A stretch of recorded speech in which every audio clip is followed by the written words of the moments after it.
दोस्तों आज मैं आप सभी को ऐसे महान संत के दर्शन कराने जा रहा हूँ जो 3 साल से बिना खाए पिए यहाँ पर तपस्या कर रहे हैं और जिनके दर्शन करने मात्र से ही लोगों की जिंदगियां बन जाती हैं। आपको बता दूं यहाँ गंगा किनारा है और गंगा किनारे ही यह तपस्या कर रहे हैं महाराज। इनके दर्शन करने मात्र से ही न जाने कितने लोगों की जिंदगियां बदल गई। मैं आपको दर्शन कराने जा रहा हूँ। अंदर महाराज जी बैठे हुए हैं, उनकी कुटिया देखिएगा। मैं आपको दर्शन कराने जा रहा हूँ, उनसे मैं आपकी बात कराऊंगा। मेरा निवेदन है सत्य सनातन धर्म के लिए इस वीडियो को शेयर करें।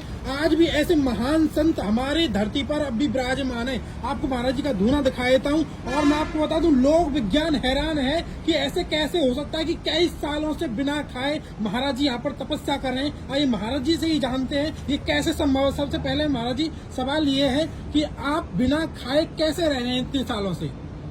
ओम नमो जय श्री राम। जय श्री राम महाराज जी।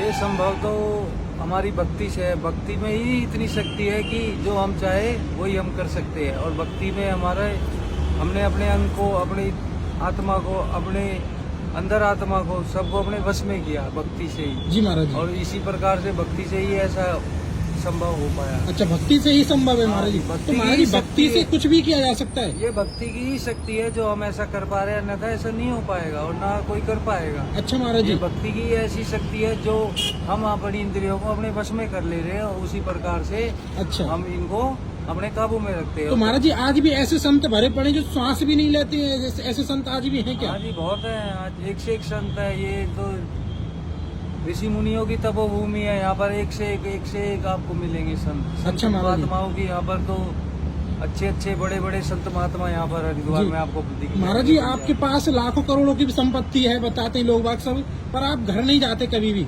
और गंगा किनारे रहते हैं और चाहे तो आप आश्रम भी बहुत अच्छे रह सकते हैं। आपके लिए न जाने कितने फोन हमारे पास आए थे कि महाराज जी से एक बार मिला दीजिए आश्रम, हम उनको नाम करना चाहते हैं, पर आपने मना कर दिया। ऐसा क्यों है महाराज जी? ऐसा क्यों है? क्योंकि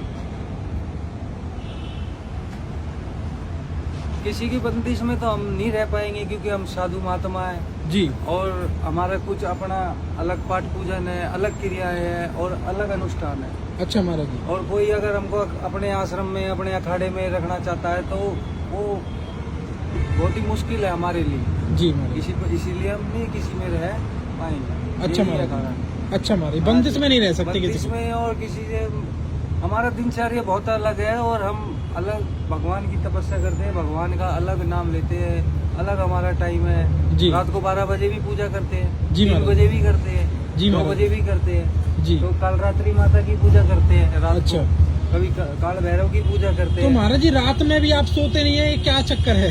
सोते नहीं है, सोते तो हम 24 घंटे में से 2 घंटे ही है। अच्छा, वो भी सोते नहीं है, वो भी खाली शरीर को आराम देते हैं। हाँ, तो मतलब महाराज जी 20-22 घंटा आपका चलता है? 20-22 घंटा, जिसमें से कि लगा लो हमारे सुबह के और ये शाम। अच्छा। लगा लो हमारे कम से कम 14 घंटे भगवान के हैं। अच्छा, 14 घंटे भजन चलता लगातार? 15 घंटे भगवान जी को देनी पड़ती है। अरे वाह। भगवान की भक्ति से ही सब संभव होता है। तो महाराज जी जैसे भूत प्रेत से लोग परेशान होते, बीमारी से परेशान होते, डॉक्टरों से ठीक नहीं होते, तो उनके लिए कोई ऐसा काम बताइए उनको करना चाहिए। उनको करना चाहिए जी। आपने कहा भक्ति से संभव है, तो ये भक्ति से इसमें संभव है? हाँ, भक्ति से संभव है। भक्ति से बहुत लोग हैं जो आप बोल रहे हैं भूत परेशान होते हैं, बीमारियों से होते हैं, क्योंकि वो उनके कुछ उनके कर्म भी साथ होते हैं जी। और कर्मों का तो सारा खेल है जी। और जिसके जैसे कर्म है उसको ऐसा फल मिल जाता है। अच्छा महाराज। हाँ, इसीलिए क्या है कि सबसे पहले अपने भगवान जी को, अपने इष्ट देव को, अपने गुरु महाराज को, अपने माता पिता को, अपनी धरती माता को, गौ माता को, इन सबको पहले प्रणाम करें। हाँ, यही जीवन में सुख रहने का मंत्र है। अगर सुख रहना चाहते हो तो अपने माता पिता की सेवा करो जी, भगवान की सेवा करो, पूजा पाठ करो जी महाराज। और गलत काम करके और गलत संगत में रह के जी तो कभी सुखी नहीं पाया जाएगा। सत्य बात है। हाँ। महाराज जी बहुत से लोग आपके पास, अभी हमारी चर्चा हो रही थी, नंबर भी लेने आपके पास आते हैं, ये क्या चक्कर है? इनके बारे में थोड़ा बताइए। ये चक्कर तो बहुत खराब है। इसमें तो बड़े बड़े राजपाट चले गए, आपको भी मालूम है जी महाराज जी। लेकिन लोग बागों को तो पता नहीं है कि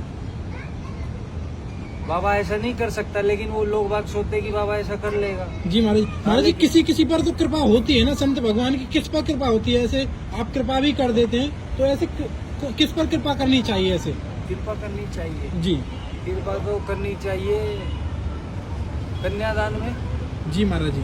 कहाँ पर लड़की की शादी होगी कन्यादान में, तो हम उसके ऊपर कृपा जरूर बढ़ाएंगे। जी महाराज जी। अच्छा। और जरूरतमंद को, जरूरतमंद को। अगर उसको बहुत जरूरत है, जी। उसके बच्चे भूखे हैं, प्यासे हैं, उसको खाना नहीं मिला है, कपड़ा नहीं मिला है, कुछ घर नहीं मिला रहने का, तो उसकी जरूरत के हिसाब से जी। उसको आशीर्वाद प्राप्त हो जाए। आशीर्वाद प्राप्त हो जाए, अपने आप ही स्वतः प्राप्त हो जाता है, अगर अच्छी इच्छा से आता खुद ही। आदमी की इच्छा है, वो क्या चाहता है।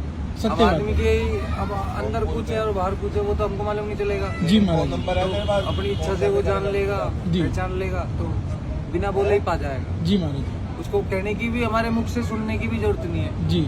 ऐसे ही पा जाएगा। जैसे महाराज जी आप गंगा किनारे रहते हैं, तो यहाँ तो आत्माएं बहुत आती हैं, तो कभी आपको परेशान नहीं करते भूत प्रेत ऐसे आत्माएं? भूत प्रेत जी। ये धुना है, ये हमारा हवन कुंड है, ये क्या, ये शक्तियों, ब्रह्मांड की सारी शक्तियों का आह्वान कर रहा है। जी महाराज जी। 24 घंटे शक्तियाँ ही शक्तियाँ यहाँ भ्रमण भ्रमण भ्रमण कर रही है। तो महाराज जी ये जो आप धूना में से उठा करके राख देते हैं, यही कृपा करती है? ये गुरु महाराज का आशीर्वाद है, निरंजन देव कार्तिकेय भगवान का आशीर्वाद है, भोलेनाथ का आशीर्वाद है। उन्हीं की वजह से, उन्हीं के मंत्र से, उन्हीं के उच्चारण से मैं मंत्र पढ़ के फूकता हूँ, जी। कार्य करती है। उसी से जो जैसी इच्छा से रखेगा उसका वो कार्य सिद्ध हो जाता है। सिद्ध हो जाता है। हाँ। मैं आपको बता दूं महाराज जी के धूने में इतनी शक्ति है, अगर कोई इनमें से राख उठा के दे दे किसी को, तो उसका काम बनना ही बनना है। मैं आपको बड़े ही अद्भुत संत के दर्शन करा रहा हूँ। मैं आपको बता दूं,